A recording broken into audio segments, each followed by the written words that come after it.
Dieu de ce matin. J'aimerais que tu prennes conscience que c'est un moment où le Seigneur veut encore parler à nos cœurs, à nos esprits. J'aimerais que tu prennes une bonne attitude et que tu réalises que c'est le Seigneur devant qui tu te tiens. Il va parler à ton esprit, il va toucher ton esprit. Est-ce qu'on peut bien prier? J'aimerais que tu élèves ta voix et que tu pries au nom de Jésus-Christ. Nous prions tous ensemble. Dieu notre Père, nous te sommes infiniment reconnaissants. Te rendons de multiples actions de grâce. Merci pour mon frère, merci pour ma soeur. Merci pour ta présence au milieu de nous. Toi qui as commencé, Seigneur, dès le moment où nous avons franchi nos pieds en ces lieux. Voulons te recommander tout ce temps entre tes saintes mains. Exerce, Seigneur, nos esprits à être attentifs et à écouter ta pensée de ce matin. Merci, Seigneur, que tous de nous puissent s'incliner devant ta Seigneurie. Au nom puissant et glorieux de notre Seigneur Jésus-Christ, nous avons ainsi prié. Amen. Amen. Est-ce que tu peux saluer ton voisin? Tu peux faire quelque part avec joie. Salue quelqu'un avec joie ce matin.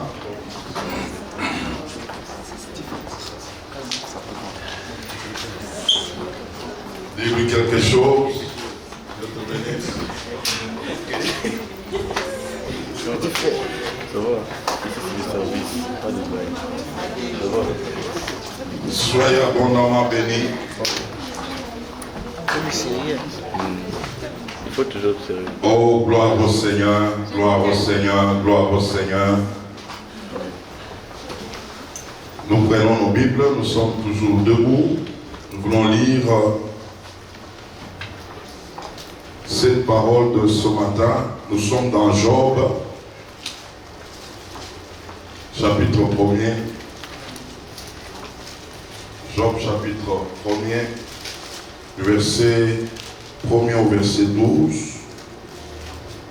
Ça, nous allons le prendre étant debout. Job, chapitre 1er, verset 1 au verset 12. Nous voulons lire au nom de Jésus-Christ. Il y avait dans le pays d'Uth un homme qui s'appelait Job. Et cet homme était intègre et droit. Il craignait Dieu et s'est tourné du mal. Il lui naquit 7 fils et 3 filles. Il possédait 7000 brebis, 3000 chameaux, 500 paires de bœufs,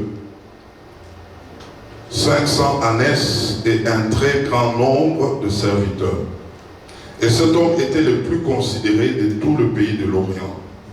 Ses fils allaient les uns chez les autres et donnaient tour à tour un festin. Ils invitaient leurs 3 sœurs à manger et à boire avec eux. Et quand les jours de festin étaient passés, Job appelait et sanctifiait ses fils. Puis il s'est levé de bon matin et offrait pour chacun d'eux un holocauste. Car Job disait, peut-être mes fils ont-ils péché et ont-ils offensé Dieu dans leur cœur. Ça, c'est un bon papa, ça. C'est ainsi que Job avait coutume d'agir. Alors les fils de Dieu vinrent un jour se présenter devant l'Éternel, et Satan vint aussi au milieu d'eux. L'Éternel dit à Satan, d'où viens-tu? Et Satan répondit à l'Éternel, de parcourir la terre et de m'y promener. L'Éternel dit à Satan, as-tu remarqué mon serviteur Job? Il n'y a personne comme lui sur la terre. C'est un homme intègre et droit, craignant Dieu, et se détournant du mal. Satan répondit à l'Éternel, est-ce d'une manière désintéressée que Job craint Dieu? Ne l'as-tu pas protégé? Lui, sa maison et tout ce qui est à lui, tu as béni l'ouvrage de ses mains, et ses troupeaux couvrent le pays. Mais étends ta main, touche à tout ce qui lui appartient, Et je suis sûr qu'il te maudit. Il te maudit en face. L'Éternel dit à Satan, voici, tout ce qui lui appartient, je te le livre. Seulement, ne porte pas la main sur lui. Et Satan se retira de devant la face de l'Éternel. Amen. Pouvons reprendre nos places. Merci. Alors nous voulons ajouter encore Job chapitre 19, versets 23 à 29. Job combien? 19, versets 23 à 29. Oh, je voudrais que mes paroles fussent écrites, qu'elles fussent écrites dans un livre. Je voudrais qu'avec un burin de fer et avec du plomb, elles fussent pour toujours gravées dans le roc. Mais je sais que mon Rédempteur est vivant et qu'il se lèvera le dernier sur la terre. Quand ma peau sera détruite, il se lèvera. Quand je n'aurai plus de chair, je verrai Dieu. Je le verrai et il me sera favorable. Mes yeux les verront et non ceux d'un autre. Mon âme languit d'attente au-dedans de moi. Vous direz alors pourquoi les poursuivions-nous, car la justice de ma cause sera reconnue. Craignez pour vous les glaives, les châtiments par les glaives sont terribles, et sachez qu'il y a un jugement. Amen. Nous avions passé une semaine en séminaire depuis vendredi. J'étais en train de parler autour de ce terme qui peut me rappeler l'impact du salut dans la vie de racheter. Le vendredi, nous avions souligné combien de points? Un seul point qui peut me rappeler. Le salut apporte la délivrance. Et hier, qui peut me le rappeler? La paix, la guérison et la préservation. Amen. Aujourd'hui, nous allons souligner 3 autres points pour terminer. Mais on nous présente une histoire très intéressante. C'est l'histoire de cet homme de Job. Et par cette histoire, nous allons comprendre beaucoup de choses ce matin par la grâce de Dieu. On présente cet homme comme étant un homme intègre, un homme droit, un homme craignant Dieu. Et quand on parle de la notion de l'intégrité, c'est une notion très élevée de la droiture. Parce que quelqu'un qui comprend la notion d'intégrité, il cesse de traiter avec les hommes. Il commence à traiter avec Dieu. Parce que par l'intégrité, c'est quelqu'un qui engage Dieu dans tout ce qu'il fait. C'est du genre, quelqu'un, il peut être seul, mais il se dit, je ne suis pas seul, Dieu est là. Donc tout ce que je peux faire, Dieu me voit. Ça, c'est une dimension d'intégrité qui commence à se manifester dans la vie de quelqu'un. Combien de gens, ils peuvent se retrouver, ils sont amis, ils sont en groupe, dès qu'ils se retirent du groupe, ils commencent à se dire, je suis seul, personne ne me voit. Je peux faire autant de choses parce que je suis seul. Mais un homme qui travaille l'intégrité, il ne dira jamais qu'il est seul. Il dira, là où il est, Dieu est là. Dieu le voit. Dieu connaît tous ses mouvements. Et une telle personne commence à travailler sa vie, non vis-à-vis des hommes, mais vis-à-vis de Dieu. Tout ce qu'il peut faire, il sait que Dieu est là. Oh, balance un peu ta main. Et ici, on nous présente cet homme de Job, qui était intègre, qui était droit, et cet homme avait des richesses. Ah, ce sont des rares personnes qui craignent Dieu, qui marchent correctement avec Dieu, et en plus de cela, ils sont riches. Fort riches, on peut le dire. C'est très rare. Les richesses ont des problèmes. Quand Dieu le présente devant Satan, Satan dit, non, c'est parce que tu le protèges et tu lui as donné tout ce bien. Mais il y a quelque chose d'intéressant ici par rapport à Job.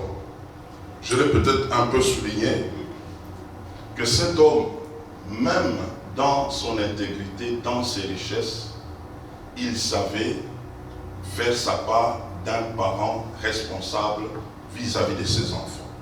Qu'est-ce qu'il faisait? Quand ses enfants célébraient, comme ils étaient riches, ils pouvaient faire des festins, mais Job, qu'est-ce qu'il faisait? Il allait devant Dieu pour sanctifier ses enfants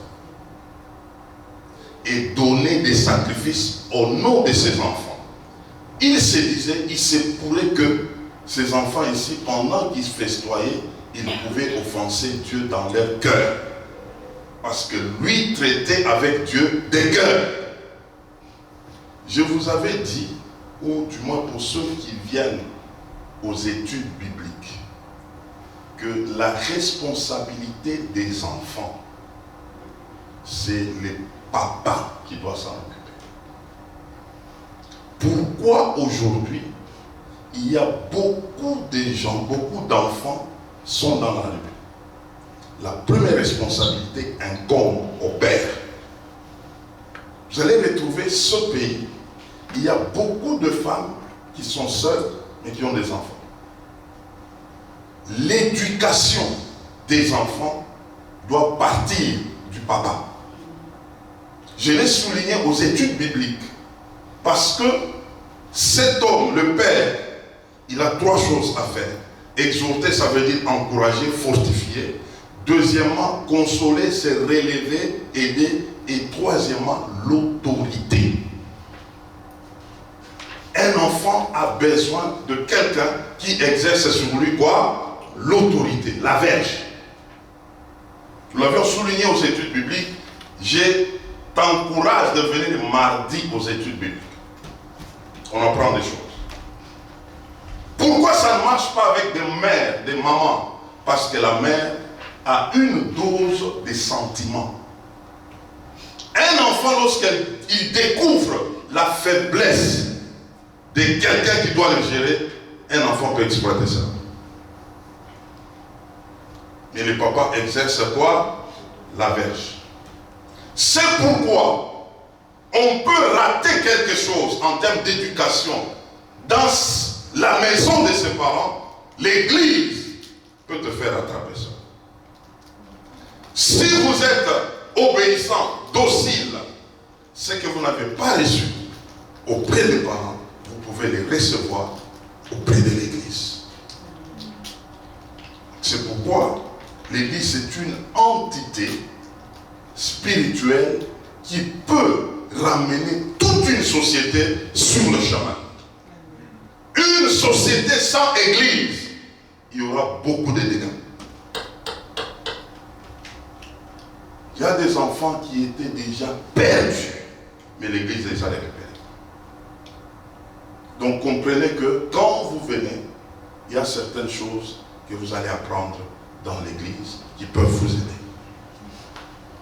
Job était un père responsable, il savait ce qu'il fallait faire. Alors c'est comme ça que Dieu lui-même pouvait le vanter. Ah, c'est très rare que Dieu puisse vanter son enfant. Il parle à Satan, il dit, est-ce que tu as vu mon serviteur Job? Tu as vu comment est-ce qu'il est intègre, il est droit? Ça c'est Dieu qui parle. Si Dieu peut parler sur ta vie comme ça, Je disais, si Dieu peut parler sur ta vie comme ça. Alors vous êtes calme aujourd'hui. Hein? Alors, pendant qu'il parlait comme ça, Job dit non.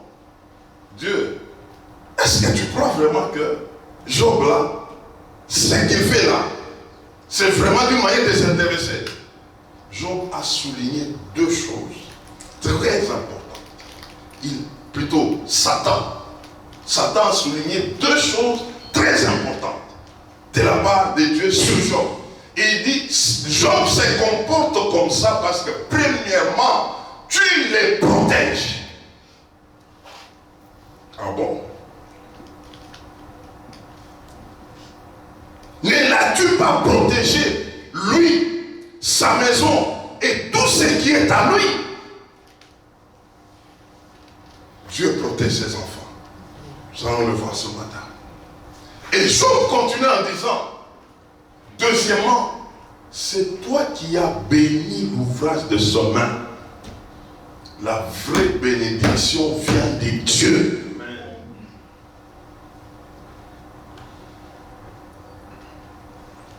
Et Satan continue à dire à Dieu, si tu enlèves ta main sur lui, il ne va pas continuer à faire ce qu'il est en train de faire devant toi. Donc Satan avait reconnu que si Dieu n'enlève pas la main sur Job, Satan ne peut pas mettre sa main sur lui.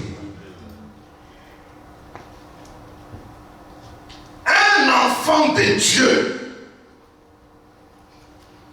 c'est lui qui peut autoriser à Satan de les toucher ou pas. Dans le sens que s'il lui ouvre la porte, on va mettre la main sur lui. Mais s'il ferme toutes les portes, Satan ne mettra pas la main sur toi. Jamais. Parce qu'il y a une protection. Dans une autre version, Satan est en train de dire à Dieu, c'est parce que tu as mis comme une haie, donc une forme de protection, où quand quelqu'un est en toi, personne ne peut mettre la main là-dedans. Parce qu'il est au dehors, il ne peut pas s'avancer. Et Dieu dira à Satan, bon, on va essayer. Tu peux le toucher, tu peux toucher à tout ce qui est tout autour de lui, mais ne mets pas ta main sur lui. Même cette autorisation avait des limites. Et la vraie limite que Dieu a mise, c'était la vie. Touche à ce qu'il peut avoir, mais ne touche pas à sa vie. J'aimerais te dire ce matin, ta vie est chère devant Dieu. Tu coûtes cher. Dis à ton voisin seul. Tu coûtes cher devant Dieu. Quand Dieu te regarde, il dit mon fils est là. Il ne peut pas mettre la main sur lui en désordre. Non. Un enfant de Dieu, il est protégé par Dieu. Amen. Il y a toute une organisation divine que Dieu a déjà mis en place pour protéger ses enfants. Et Dieu, il sait le faire. Et maintenant, j'aimerais toucher un point. Nous sommes en train d'aller petit à petit. La Bible présente que Job était intègre, n'est-ce pas? Il était droit, il craignait Dieu et il avait des richesses. Aujourd'hui, quand vous faites ce constat avec moi, la plupart des gens qui ont des richesses peuvent seulement craindre Dieu. Vrai ou faux? Et même quand vous regardez dans la Bible, on peut partir d'Abraham, il était riche, n'est-ce pas? Il y a Isaac, il y a Jacob, nous voyons Joseph. Et quand vous arrivez au niveau de David, David était très riche. Salomon, et ils ont connu aussi beaucoup de problèmes. Salomon, dans sa richesse, il a eu combien de femmes?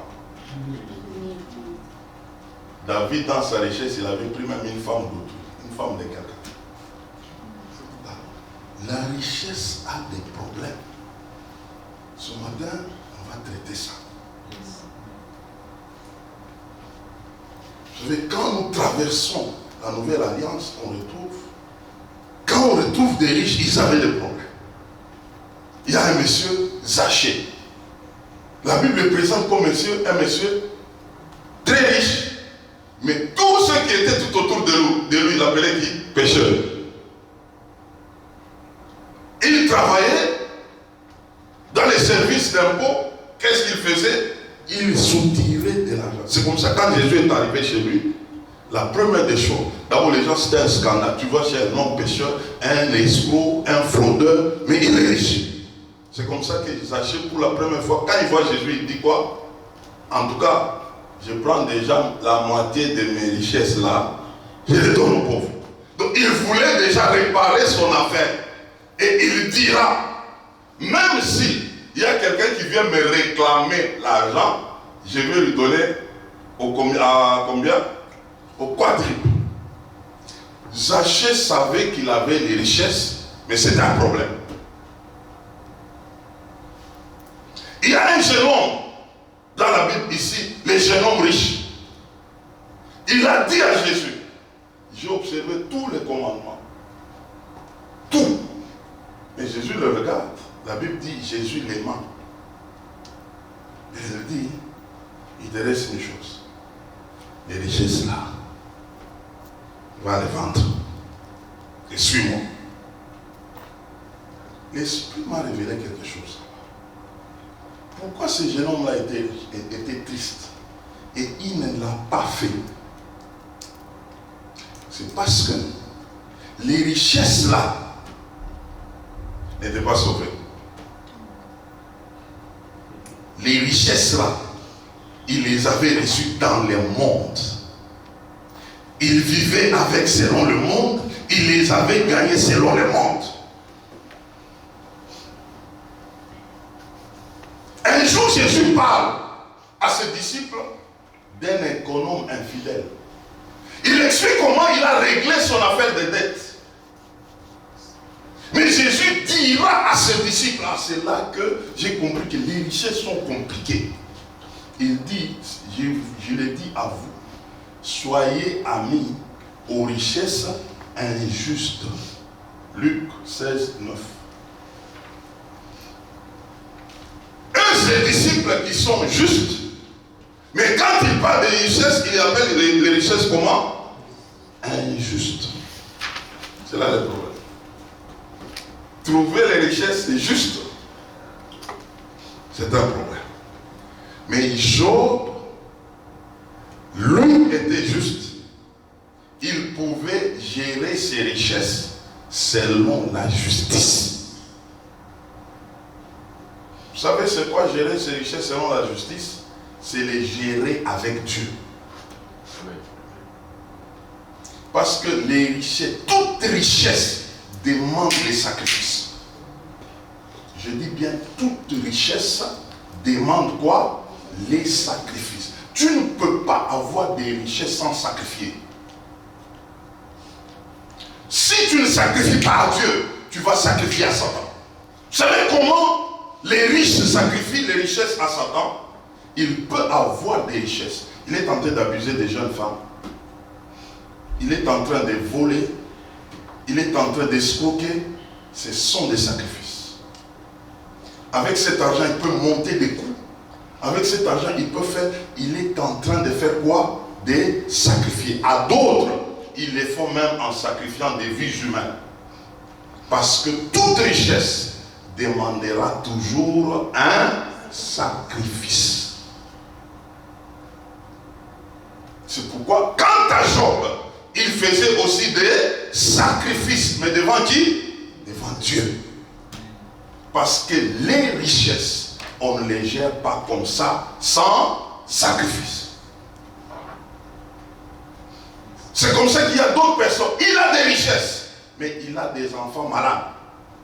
Parce qu'il ne donne pas à Dieu, qu'est-ce qui se passe? Il donne à l'hôpital. Toute richesse demande toujours quoi? Un sacrifice. Si tu comprends cela, tu te diras, tout ce que gérer c'est vrai. Je vais les gérer avec Dieu. Parce que ça me demandera toujours un sacrifice. C'est pourquoi il y a les dîmes, les offrandes, les actions de grâce. Ce sont les dimensions des sacrifices. Les richesses marchent comme ça, avec des sacrifices. Si tu ne les fais pas du côté de Dieu, tu vas le faire du côté de Satan.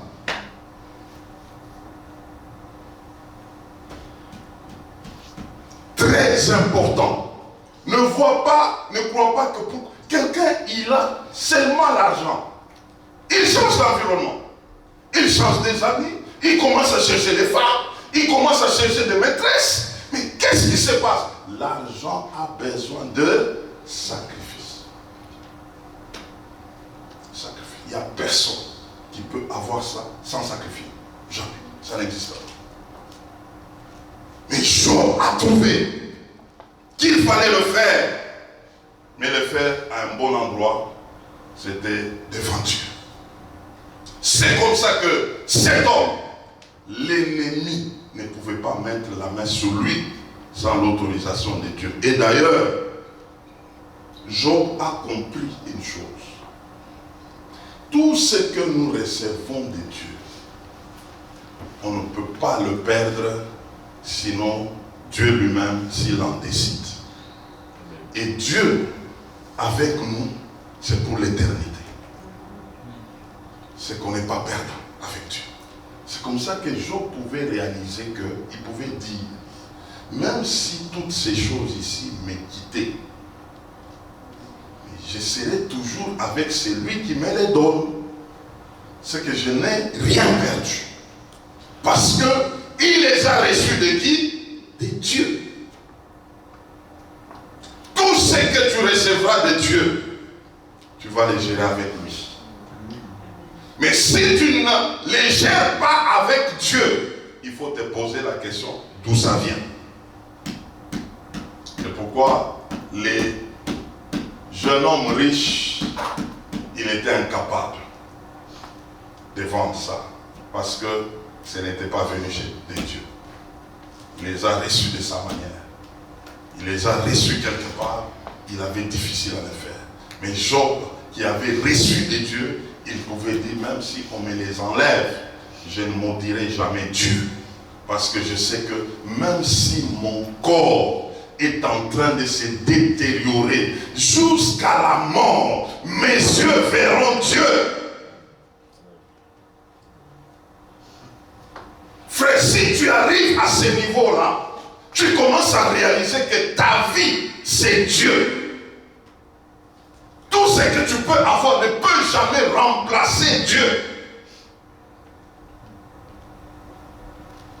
Alors là, tu as compris quelque chose.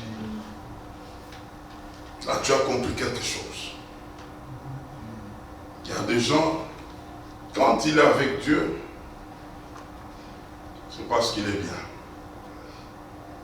Quand il ne voit rien, il entre en rébellion contre Dieu.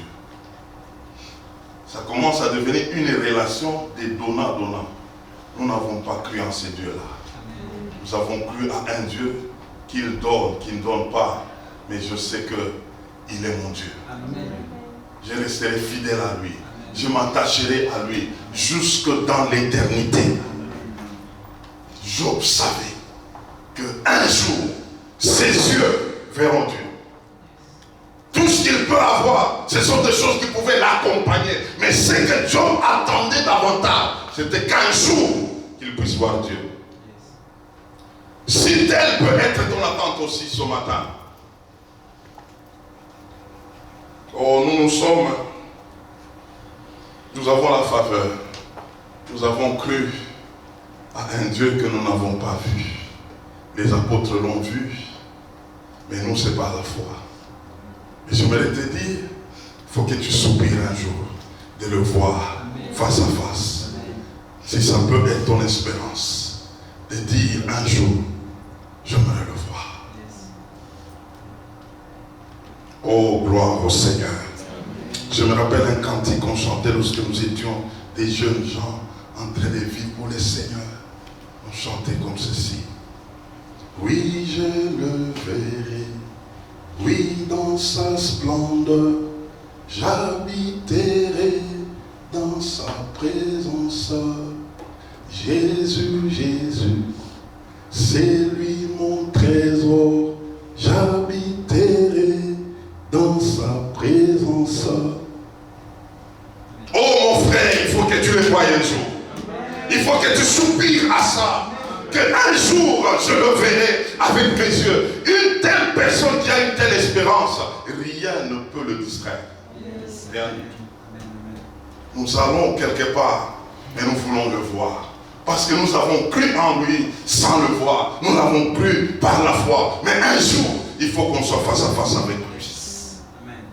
J'aimerais souligner les 3 points qui nous restent de ce matin pour clôturer notre message. Les saluts apportent la protection. La protection. Qui est différente de la préservation. Ici, c'est la protection. Job était protégé. Protégé. Et Satan était témoin de ça. Il pouvait dire à Dieu, tu l'as protégé, tu l'as gardé, il est en toi. Regardez un jour, Pierre, ils sont avec Jésus ensemble. Pendant qu'ils étaient en activité, Jésus regarde à Pierre, il lui dit quelque chose. Pierre, pendant qu'on était avec toi ici, Satan t'a réclamé. Il voulait te cribler comme du froment. Mais moi, je l'ai empêché. Un enfant de Dieu est protégé par Dieu même quand il n'est pas conscient de ça. Tu dois savoir que tu jouis d'une protection divine. Nous sommes dans un monde de méchants. Tu ne sais pas combien de personnes peuvent comploter contre toi. Vous savez, ce qui arrive à des gens aujourd'hui, vous allez voir que quelqu'un dit, comment ça lui est arrivé? Vous pouvez être dans un travail, vous êtes quelque part en train de travailler, il y a un méchant. Tout ce que lui fait, il est en train de préparer comment te faire tomber. Vous êtes là le matin, bonjour, ça va bien? Tu vas bien? Ok. Vous avancez, vous parlez, puis un jour, dis bonjour, j'avais prévu quelque chose pour toi, c'est ça? En tout cas, je suis avec des gens qui sont gentils. Il n'est pas gentil. Il est en train de te préparer. Il peut être patient pendant 1 année cherchant de faire tomber. Mais un enfant de Dieu, Dieu assure la protection. Même quand lui n'est pas conscient de tout ça. Vous savez, tout ce qui arrive aux gens, ce n'est pas toujours que les gens l'ont voulu. On pouvait le piéger. Mais elle ne savait pas. Et vous allez retrouver quelqu'un qui t'a fait la cour pendant 2 ans. Dès qu'il abîme, il abuse, il devient un lion. Quand tu regardes la gentillesse qu'il a connue là pendant 2 ans, frère, il est toujours souriant, il est toujours comme ça, il te laisse la place, il te montre des choses, il est là, il est serviable. Et quand seulement tu lui dis non, en tout cas, je suis en retard. Quoi? Va chercher quelqu'un d'autre, moi je ne connais pas ça. Et quand tu rentres en arrière, tu vois que c'était une personne gentille. Ça c'est le diable. C'est comme ça que le diable fait la cour. Toute personne gentille, il faut ouvrir les yeux. Ah, vous ne me dites pas amen. Amen. Quand quelqu'un me donne quelque chose, et surtout une femme que je ne connais pas, je lui pose toujours la question. Quel est le message qui est derrière ce que tu me donnes? C'est quoi? L'amour, hein?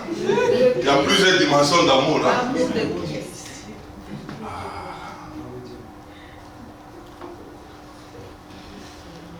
Vous comprenez ça? Que je vous parle un peu. Nous étions, quand je travaillais encore quelque part ici, on s'était rencontrés avec Pasteur Florence. Et c'est là que commençait à se saluer. Et puis, un jour, elle m'a amené un jus de gingembre. Comme elle les donne toujours, et je voyais les donner, tout ça là, gentil. Quand elle m'a donné, moi je ne la connaissais pas. Comme ça, je lui ai posé cette question. J'ai dit, ma soeur, quel est le message qui est derrière ces jus de gingembre? Elle a secoué, mais c'est quel genre de question? J'ai dit, réponds-moi.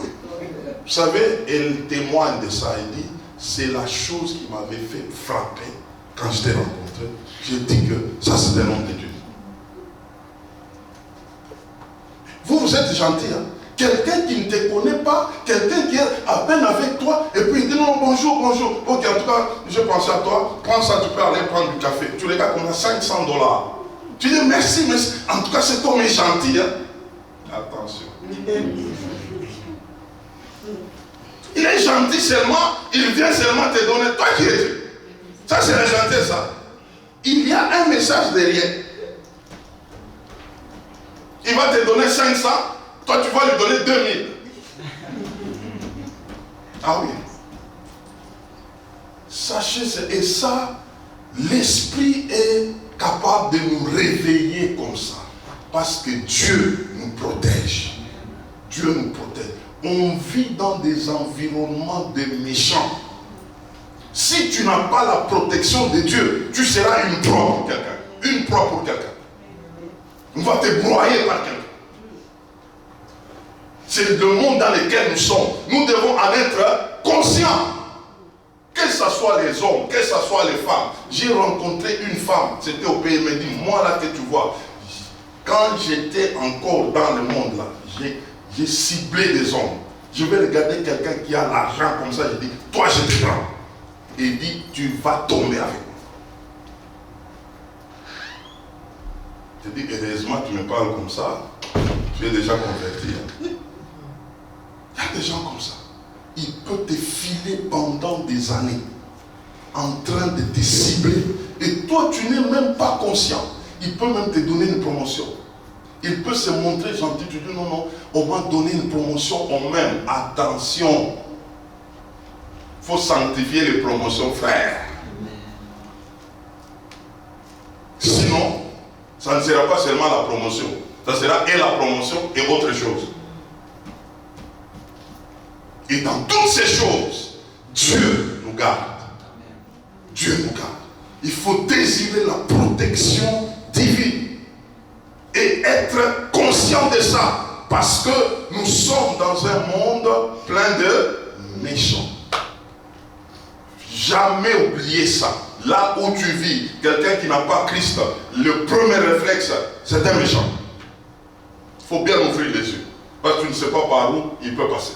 Tu ne sais pas. Pas au nom de la gentillesse, pas au nom de... C'est la bonne foi. Non, non, non. Faites attention. Évidemment, il y a des gens qui sont bien, mais le bien ici dont nous parlons, il faut Christ. Ouais, il faut Christ. Quelqu'un gentil sans Christ, en tout cas, ils ne sont pas deux. Ils ne sont pas deux. Il y a toujours une motivation derrière.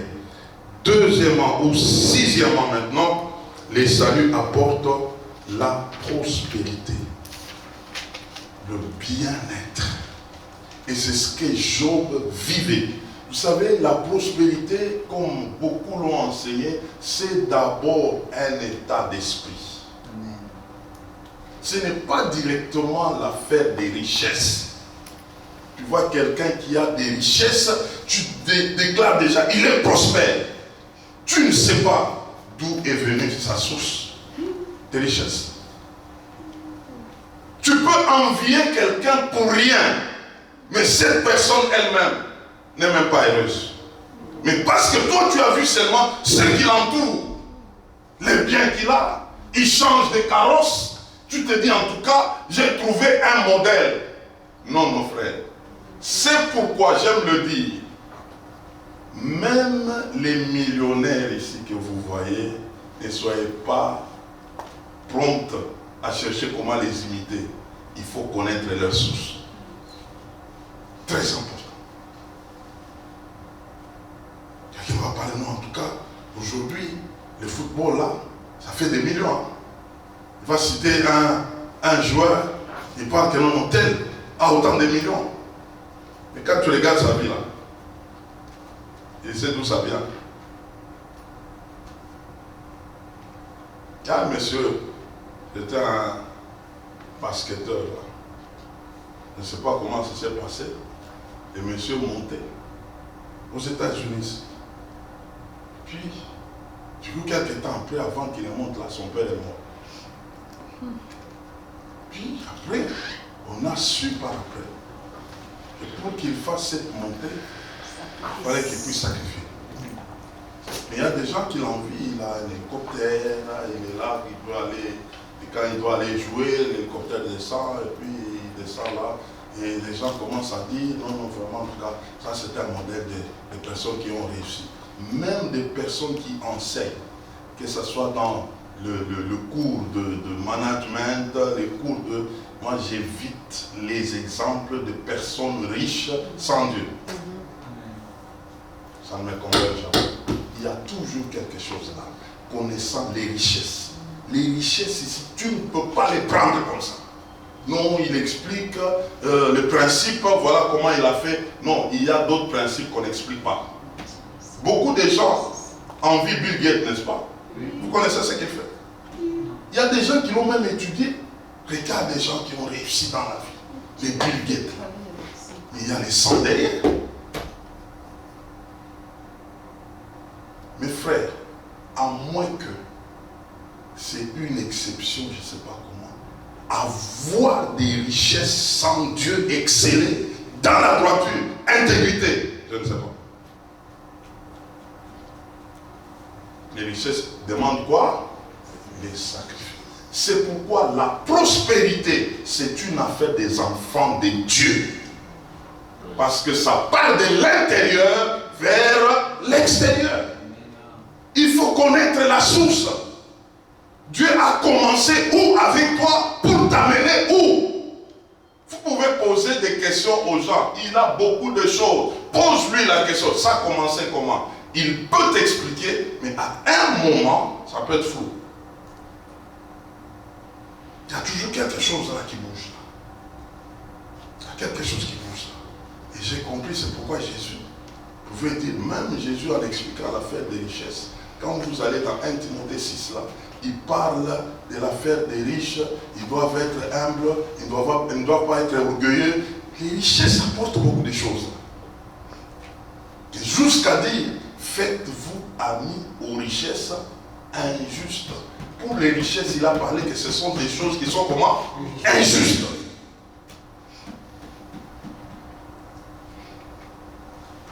On m'avait raconté l'histoire d'un monsieur.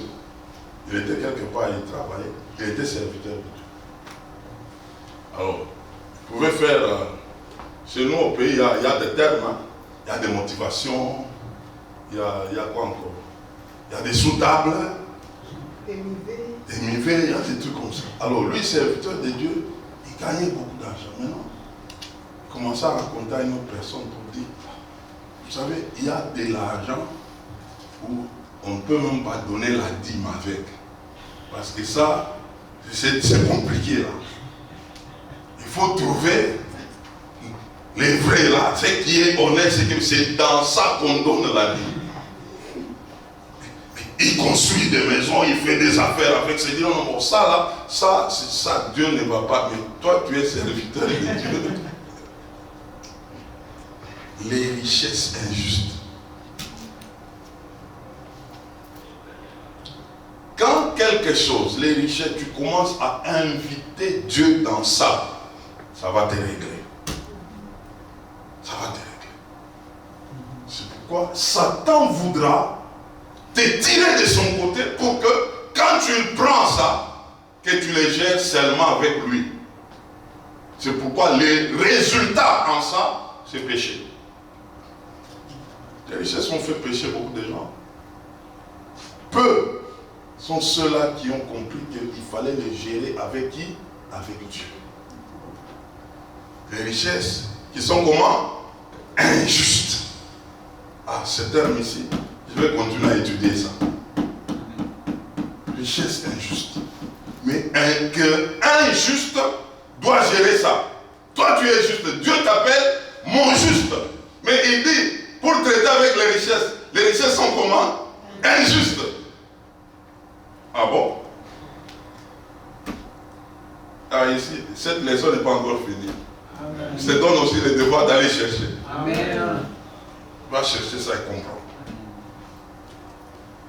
Donc la prospérité, c'est l'état de l'esprit. Ça commence dedans. Regardez Joseph. Joseph s'est retrouvé en Égypte. En Égypte, on l'a vendu. Mais Joseph était domestique chez Potiphar.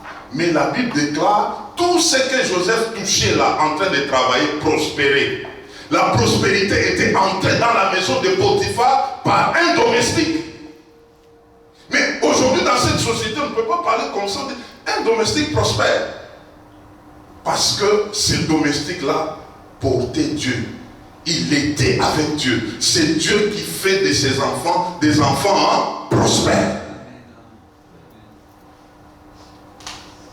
C'est une dimension d'abondance de vie. Et cette abondance de vie va tellement fleurir jusqu'à atteindre des dimensions matérielles qui viendront que de Dieu. Tout part de l'intérieur. Un païen ne peut jamais être prospère, frère. Jamais. Parce que, d'ailleurs, 3 Jean, le verset 2 nous dit, Jean à Gaius, il dit que tu prospères à tous égards, comme prospère l'état de ton âme. Ça, le païen ne peut pas avoir. Il ne peut pas. C'est pourquoi, avec le Seigneur, on peut témoigner. Tu parles avec un riche, tu lui dis, mais toi, tu n'es pas prospère. Tout ce que j'ai ici, tu n'es pas prospère. Parce que, en réalité, ton intérieur ne prospère pas. Dans ton intérieur, il y a des problèmes. Dans ton intérieur, tu ne dors pas. Dans ton intérieur, il y a des choses. J'ai compris dans ce monde pourquoi il y a des gens qui résistent au salut. C'est pourquoi, mes frères, les jugements viendront. Parce que il y a des gens qui avaient tellement sacrifié que quand on leur demande de se tourner à Christ, ils se regardent par rapport au sacrifice. Ils disent que on ne peut pas m'accepter. De l'autre côté, si je quitte seulement, je vais mourir. Et quand tu vois une telle personne, incrédule jusqu'aux dents, il ne veut pas entendre des choses de Dieu. Il y a d'autres, c'est comme ça que quand vous leur parlez des églises, ils nous injurient, nous les pasteurs, on a eu des problèmes, on nous injurie beaucoup, on nous traite de tout le monde. Mais des personnes comme ça, quand tu regardes en lui, soit il a déjà tué des gens, soit il a déjà fait des choses qui travaillent sur sa conscience et qu'il ne peut pas s'en débarrasser. Tout ce qu'il peut faire, il faut livrer d'autres personnes. Non, ce sont vos histoires là de la foutaise. Non, ce n'est pas de la foutaise. Qu'est-ce que tu as fait? Qui tu as déjà sacrifié? Pourquoi tu résistes ainsi? Vous allez voir au fond. Moi j'ai connu des personnes, il est en train de mourir. Mais il dit, je ne peux pas renoncer à ce temps. Je ne peux pas accepter votre Dieu. Sa femme a tellement prié, elle a insisté. Cet homme lui dira, c'était un médecin. Il dit, parce que tu insistes beaucoup, regarde en dessous de mon pied. Elle va regarder comme ça, elle voit une signature. Et le monsieur lui dit, j'avais déjà signé un pacte avec l'ennemi que tout ce que j'ai eu, c'est venu de lui et je ne peux pas renoncer jusqu'à ma mort. Et il est mort. Il est mort. Il est mort. Et il y a des gens comme ça, mais cette personne, comment, la manière dont il a injurié les serviteurs de Dieu, il a injurié des églises, parce qu'il savait où est-ce qu'il avait déjà mis sa vie. Mais prospère, il avait fait beaucoup de débauches avec des jeunes filles. Il y a peut-être des gens du pays, si je cite son nom, d'autres peuvent même le connaître. Il était en province quelque part. Il a abusé de beaucoup de jeunes filles. monsieur. Mais avec un pacte avec Satan. Les gens comme ça, quand les autres, c'est pourquoi n'envie jamais bêtement les gens. Tu regardes quelqu'un comme ça, tu commences à l'envier, tu commences à regarder, non, lui il a réussi la vie, lui vraiment, lui c'est lui qu'on est venu accompagner. Tu connais où est-ce qu'il dort? Si tu vas l'accompagner là où il dort, là, toi tu ne vas pas dormir. La prospérité, c'est d'abord l'abondance de la vie. Et cette abondance de la vie, nous la trouvons qu'en Jésus-Christ. Jean chapitre 10, verset 10, la partie B. Et moi, je suis venu pour que mes brebis aient la vie et qu'elles soient dans l'abondance. C'est ça. C'est la fête des enfants de Dieu. Tel que tu es là, tu es un enfant de Dieu prospère. Parce que ta vie commence de l'intérieur. Et elle est en train de continuer et elle va s'éclore. Elle va se manifester. C'est comme ça que tu peux avoir quelque chose. Vous savez, même les choses que les enfants de Dieu ont, tu peux avoir une petite chose là, mais quand le païen lui a la même chose, mais quand on regarde, il y a quelque chose là, il y a une différence là. Pour toi, c'est comme si ça fleurit, c'est comme si, mais quelqu'un d'autre peut avoir la même chose, mais il n'y a pas le même reflet. Le reflet là, c'est ça la différence de cette prospérité de la part de Dieu. Il met un peu d'huile sur toi. Hein? C'est pourquoi j'aime le dire. Chez Dieu, il n'y a pas de lait de femme. Il n'y a pas de lait homme. Chez Dieu, tout est beau, tout est bien. Parce que dans ce que Dieu donne, il ajoute toujours une dose. Il y a comme une gloire là-dedans. Il y a comme un reflet. Ça, c'est la différence de Dieu. Quelqu'un peut avoir un pain et l'autre en a un pain. Mais la différence sera là. Lorsque c'est le pain du côté de l'enfant de Dieu, c'est toujours différent du pain de l'autre côté. Amen. Comprends ça. Tu es un homme, une femme prospère. Et le salut, septièmement, nous amène à nous affectionner aux choses d'en haut. Amen. Quelqu'un qui a cru qu'il a rencontré, cet homme aura toujours quelque part cette attente d'en haut. C'est comme ça que Job, malgré les richesses qu'il avait, il est en train de dire, même si mon corps pouvait s'user jusqu'à la fin, je ne peux pas l'abandonner. Mes yeux le verront. Mes yeux le verront. Mes yeux le verront. Parce qu'il a compris que c'est Dieu ici qui m'a amené sur la terre avec autant de richesses comme ça. Il m'a béni, il m'a amené à vivre toutes ces choses. Et si le jour où je peux les rencontrer, ça sera comment? Ne vous limitez pas sur la terre, mon frère. N'ayez pas toujours des attentes terrestres. Comprenez les dieux qui te traitent ainsi sur la terre. Maintenant, quand tu seras en face avec lui, ça sera comment? Est-ce que tu as déjà rêvé un peu de ça? Tu es en train de te dire, Jésus-Christ là-bas, moi je suis à côté de lui, je vois sa gloire. Ça sera comment? Vous savez, Adam et Ève, avant la chute, ils avaient des amis. Ah, ça c'est une question que je vous pose. Dieu était leur ami. Ils avaient les amis? Non.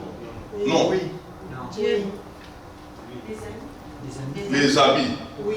Oui. Les habits. Regarde un peu à tes habits. Regarde un peu à tes habits. Regarde à tes habits. J'ai dit bien, ne me regardez pas, regarde à vos habits.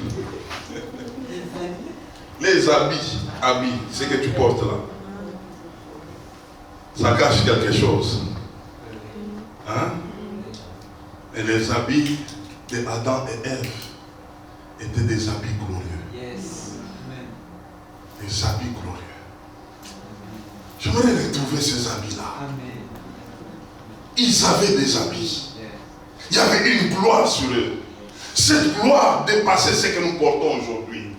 Ou quelqu'un aujourd'hui peut se dire, il va quelque part dans un magasin, il choisit sa griffe là, il est en train de marcher avec pour montrer que non, bon, ça c'est tel griffe, ça c'est tel griffe. Il y a déjà, ils se battent pour les griffes. Mais j'aimerais te dire ce matin, il y a des griffes. Amen. Les griffes célestes. Amen. Yes. Aspirant aux griffes célestes. Adam et Ève se sont retrouvés, après avoir perdu la gloire, ils ont pris des feuilles. Ils ont commencé à se cacher. Et j'aimerais te dire ce matin, ce que tu as, ce sont des feuilles. Ce sont des feuilles. Alléluia. Ce sont des feuilles. Et j'aimerais t'expliquer. Les feuilles, quand il y a le soleil là qui frappe, ça devient comment? Sèche. Il faut chercher encore. Tu as déjà changé combien d'habits? Ah, ce sont des feuilles. Il y a une gloire qui t'attend, frère. Il y a une gloire. Aspire à cette gloire. Que un jour, j'aimerais le voir. J'aimerais le voir. Si je pouvais rater de travailler dans ce monde ici, comme étant médecin de ce monde, les médecins, ils sont là, quand il est là, il est en train de se présenter. Je suis médecin, j'ai fait autant d'études médecin. Et Dieu m'a arrêté ça et dit non, je vais faire de toi médecin de médecins. Yes. J'aimerais le voir. Amen. J'aimerais le voir. Amen. Dans sa gloire. Frère, tu vas oublier toutes ces petites choses par lesquelles tu es passé. Amen. Tu vas les oublier. Yes. C'est pourquoi un enfant de Dieu doit avoir cette attente. Je l'ai servi, j'ai renoncé à des choses, j'ai perdu autant de choses, mais pas pour que, en ces jours-là, qu'ils puissent me dire je ne te connais pas. Non, non, il faut refuser ça. Il faut refuser ça. Il faut aspirer à dire, parce que j'ai renoncé à tout, j'aimerais le rencontrer. J'aimerais le voir. Je ne peux pas rater, frère, tu peux me prendre tout, mais sauf cet homme-là. J'ai souri derrière cet homme-là. Je suis en train de clôturer. Il y a une femme. Cette femme, elle était servante de Dieu. Elle aimait Dieu. Mais curieusement, elle était épousée par un méchant. Je ne sais pas les femmes aussi.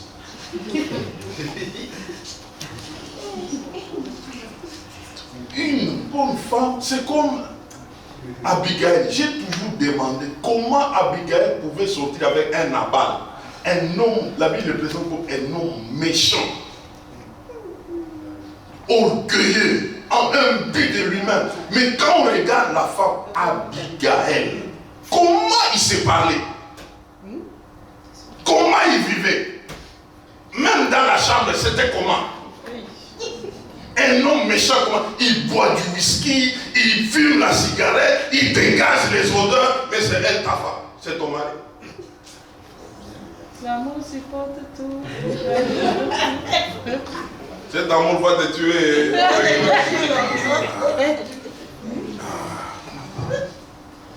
Alors, tellement que cette femme était consacrée, l'homme, il prenait toujours des femmes, que ce soit de l'avenue, que ce soit partout là, donc vraiment il était comme humilié, mais attachant, servant de Dieu, attaché à Dieu. Dieu lui a dit, je vais te prendre. Tu ne peux pas continuer une telle vie. Il faut que tu reviennes chez moi, tu dois te reposer. Laisse ces méchants continuer sa vie.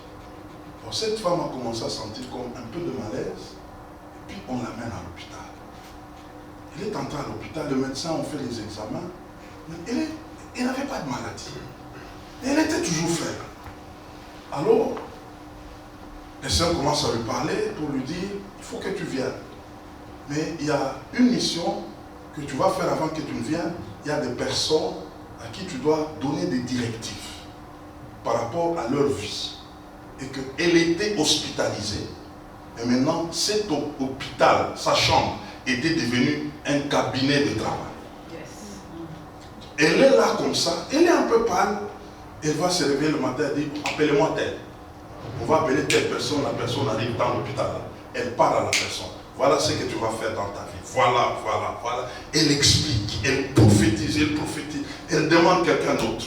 Quelqu'un d'autre. Et la nouvelle a commencé à se répandre qu'il y a une femme qui est malade, on ne sait pas, mais sa chambre là, cette femme-là commence à donner des directives aux gens et prophétiser sur des vies des gens. Jusqu'à ce que le jour de son départ était arrivé. Et le Seigneur lui dit, Aujourd'hui, c'est là que tu seras avec moi. Elle savait où elle allait. Elle a fait sa mission et cette femme est décédée. Et quand les gens voulaient pleurer, là quand on les... Parce qu'elle expliquait qu'elle doit maintenant partir. Dis mais pourquoi? Elle dit non, là où je vais, c'est plus mieux qu'ici. Je suis attendu là-bas, dans la gloire. Il y a des choses merveilleuses que je vais expérimenter. Ce qui freine à beaucoup aujourd'hui dans ce monde, parce qu'ils n'ont pas encore vu de leur côté. Un enfant, ou tel que tu es là, on te demande de rentrer dans le ventre de ta mère. Ça va t'intéresser? Oui, ma fille. Tu commences à rester dans le ventre de ta mère, là, ta mère se promène avec toi dans le ventre là. Toi, tu as déjà vu ce monde. Ce monde est plus que la grossesse dans laquelle tu venais là. Ce monde est plus que ça. Et j'aimerais te dire, si tu vois de l'autre côté, tu ne vas pas aimer ici. Tu ne vas pas aimer. C'est pourquoi, pour la plupart des personnes qui étaient mortes et ressuscitées, quand ils rentrent, ils disent pourquoi vous m'avez ramené en Corse. Mais parce que nous, on nous a arrêté les yeux, on ne voit pas. Et quand quelqu'un qui est même en Christ, il a servi Dieu, il est mort, et les gens commencent à pleurer. Dieu, qu'est-ce que tu nous as fait? Tu ne connais pas. Je connais un homme de Dieu.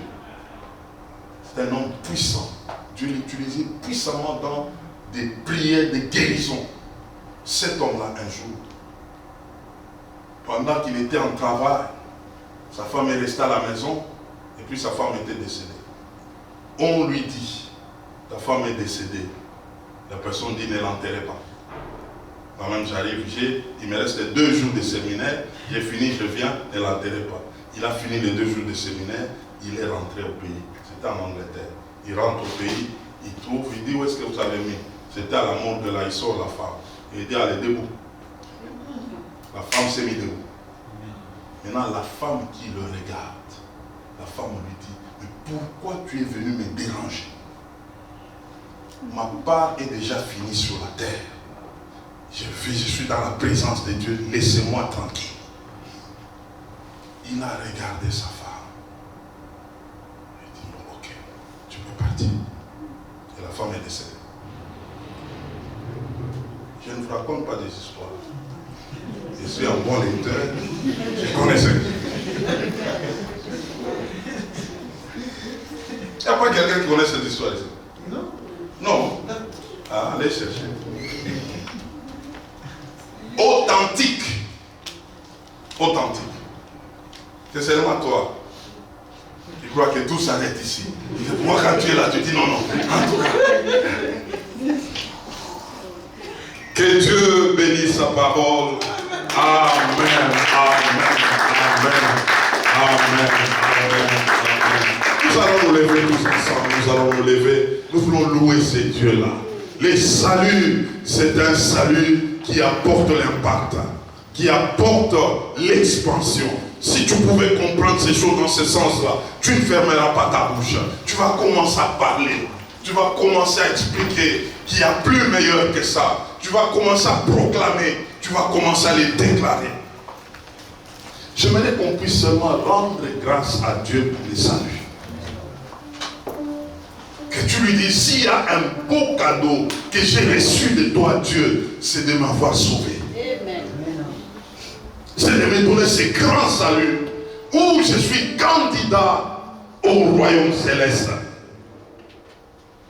Ah, commençons à élever ces dieux, commençons à les proclamer. Si on peut l'adorer un tout petit peu, si on peut l'adorer, si on peut l'élever, si on peut l'exalter. Yandaraba shikereba, roba baba shikereba kantaraba, yakakaraba shikereba kantaraba yandaraba, roba baba shikereba kantaraba yandaraba, robo koroba shikereba kantaraba yandaraba, roba baba shikereba kantaraba yandaraba, yakakaraba shikereba kantaraba.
d'une manière solennelle que Dieu, je ne t'abandonnerai jamais. Jusqu'à ce que je te verrai. Jusqu'à ce que je te verrai face à face. Je ne veux plus rentrer en arrière. J'aimerais que tu parles à ces dieux ce matin. Tu es en train de lui présenter ton esprit à toi pour lui dire, j'ai compris, Seigneur, moi et toi, jusqu'à la fin.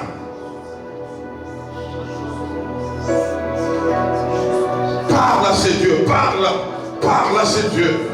Dis-lui de tout ton cœur que ton esprit lui parle. Jusqu'au bout, qu'il pleuve, qu'il neige, jusqu'au bout, que j'ai, que je n'aime pas, jusqu'au bout.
Seigneur, nous te disons merci.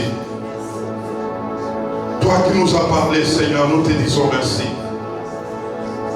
Toi qui as réchauffé notre amour vis-à-vis de toi, nous te disons merci. Toi qui nous amènes à comprendre les ce pourquoi tu nous as sauvés, nous te disons merci. Merci, Seigneur, d'amener nos cœurs totalement à toi et à toi seul. Nous déclarons ce matin que l'ennemi n'aura jamais plus de part en nous parce que nous sommes totalement à toi. Merci Seigneur. Au nom de Jésus-Christ, nous avons déclaré merci. Avec beaucoup d'actions de grâce, nous acclamons les Seigneurs. Oh, gloire au Seigneur. Oh, gloire à Jésus. Gloire à Jésus. Gloire au Seigneur. Gloire à Jésus. Gloire au Seigneur. Gloire à Jésus. Gloire à Jésus. Gloire au Seigneur. Amen. Amen. On peut reprendre nos places. Oh, que Dieu te bénisse.